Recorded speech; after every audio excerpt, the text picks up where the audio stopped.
Hello दोस्तों, कैसे हैं आप। स्वागत करता हूं आज एक फिर नई वीडियो में। मैं प्रतीक कुमार एडवोकेट लाया हूं सास और दामाद के लव स्टोरी का पार्ट टू बड़ा दिलचस्प है क्योंकि इसमें दोनों की गिरफ्तारी अलीगढ़ पुलिस ने कर ली है।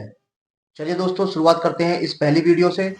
जहां इस वीडियो में आप देख रहे हैं कि एक गाड़ी है। इस गाड़ी से पहले ये व्यक्ति उतरता है और फिर ये एक औरत उतरती है। ये जो वीडियो है 29-30 सेकंड का, इसमें ये वो सास है और पीछे वो दामाद है। और ये वही सास है जो अपने दामाद के साथ फरार हो गई। और अब ये वो कंपाउंड एरिया है जहां दादों के एक थाने में पुलिस उसे लेकर आई है, जहां ये आगे आगे चल रही है और पीछे वो लड़का जिसके साथ ये भागी थी। सास और दामाद की एक नई अनोखी प्रेम कहानी जिसका पर्दाफाश हुआ। और पर्दाफाश जब हुआ तो थाने में महिला से जब पुलिसकर्मियों ने सवाल करे तो बड़े चौंकाने वाले सवाल निकले। उन चौंकाने वाले सवाल जो हैं उसका भी वीडियो मैं आपको दिखाता हूं। इस पूरे वीडियो को देखिए आप, जिसमें ये चौंकाने वाले खुलासे अपने पुलिस के सामने कर रही है। देखिए इस वीडियो को, 2 मिनट का ये पूरा वीडियो देखिए आप। आप क्या चाहते हैं? मैं इनके साथ करना चाहती हूँ।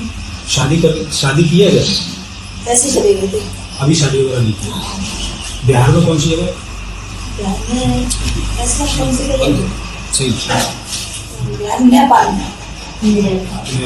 बिहार क्रॉस करके नेपाल में मतलब। हाँ, मतलब बिहार क्रॉस करके वो एड्रेस तो हाँ, तो वहाँ थोड़ा टाइम नहीं जाते हैं। ये तो इन अच्छा, से उधर लगते आपके हैं। आपके जो घर वाले हैं उनका कहना ये था कि करीब 3-4 लाख रुपए नकदी व कुछ जेवरात लेके गए, ऐसा कुछ है? बस ये तो ये पहन के ये बोल रहे हैं।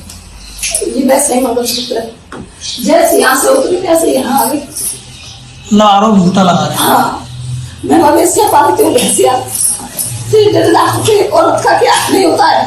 1500 रुपए के लिए इतनी मार लगाई, सुबह से शाम तक पीते हैं। जो बाहर आदमी 6 महीने रहता है, कुछ कमाएगा नहीं। अभी तक एक मकान बना के दे दिया, क्या कर सकता है वो? 1500 रुपए डाल देता है, उसका भी हिसाब लेता है मुझसे।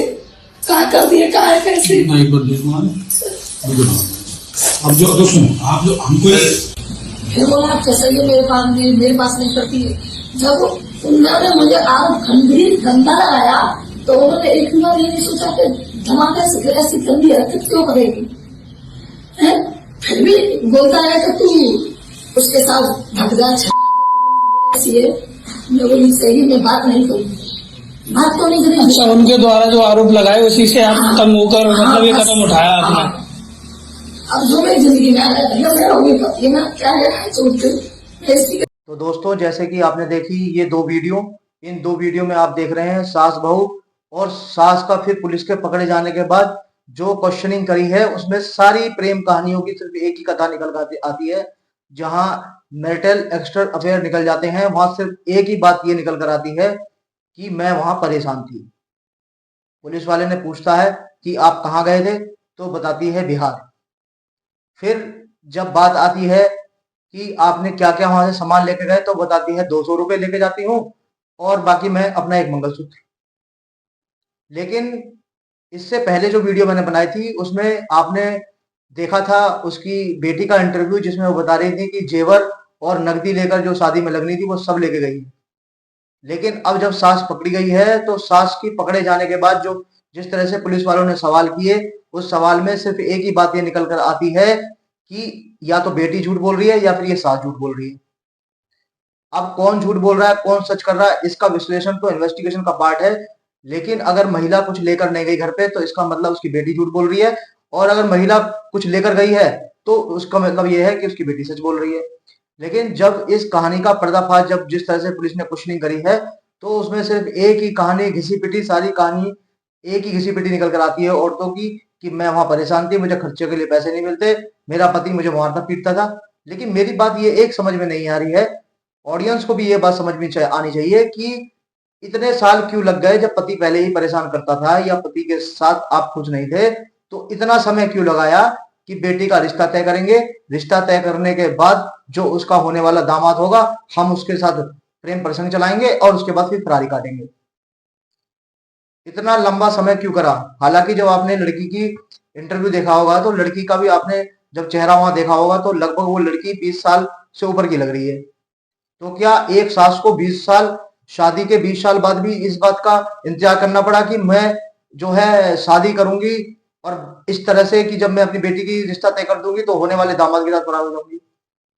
ये घिसी पिटी कहानियां जो औरतों की लव स्टोरी में निकल कर आती है, ये निहायती बिना किसी सरपैर की कहानी होती है, क्योंकि जब आप पकड़े जाते हैं तो आपको अपने बचाव में कुछ तो कहना ही पड़ेगा। या तो इल्जाम आपको घर वालों पे लगाने होंगे या फिर इल्जाम घिसे पिटे वो पति पर लगाने पड़ेंगे। लेकिन समस्या का समाधान ये नहीं है, अगर आप प्रेम प्रसंग में फंस गए तो फिर आप अपनी करनी को किसी के ऊपर ना थोपें। अगर आपको ये करनी अपनी किसी के ऊपर थोपनी है तो फिर ये सरासर अन्याय है उस परिवार के साथ, उस पति के साथ। लेकिन अगर महिला की बात में एक आधा % बात की सच्चाई भी है, जिस तरह से पुलिस वाले जब सवाल कर रहे हैं और वो अपने सवालों में अपनी सफाई दे रही है, अगर मान भी ले कि वो बात सच है तो फिर इतना इंतजार क्यों करा गया कि आप अपनी बेटी का रिश्ता तय करेंगे और उसके बाद फिर लव मैरिज के लिए भाग जाएंगे घर छोड़कर। हालांकि अभी इनकी शादी नहीं हुई है। हालांकि वीडियो में जिस तरह से जो पुलिस वाले क्वेश्चन कर रहे हैं उसमें उसने साफ साफ नकार दिया है कि मेरी अभी उससे शादी नहीं हुई है, बस मैं ऐसे ही चली गई थी। लेकिन ये कहीं भी एक बढ़िया समाज को देने के लिए कोई अच्छा मैसेज नहीं है कि होने वाले दामाद के साथ भाग गए। सरासर ये घिनौना कार्य है। इस घिनौने कार्य को छुपाने के लिए आप अपने परिवार और एक पति पर इल्जाम लगा रहे हैं। ये सरासर नाइंसाफी है। इस तरह के जो ये प्रेम प्रसंग है, ये इस तरह की घिसी पिटी कहानियां बाद में निकाल कर लेकर आते हैं। उम्मीद करता हूं दोस्तों आपको मेरी वीडियो पसंद आई होगी। अगर मेरी वीडियो आपको पसंद आई हो तो आपसे रिक्वेस्ट है, मेरे चैनल को सब्सक्राइब कीजिएगा, लाइक कीजिएगा, कमेंट कीजिएगा, शेयर कीजिएगा। अब मैं इस वीडियो से विदा लेता हूं। जय Hind. Thanks for watching. Like and comment and subscribe my channel.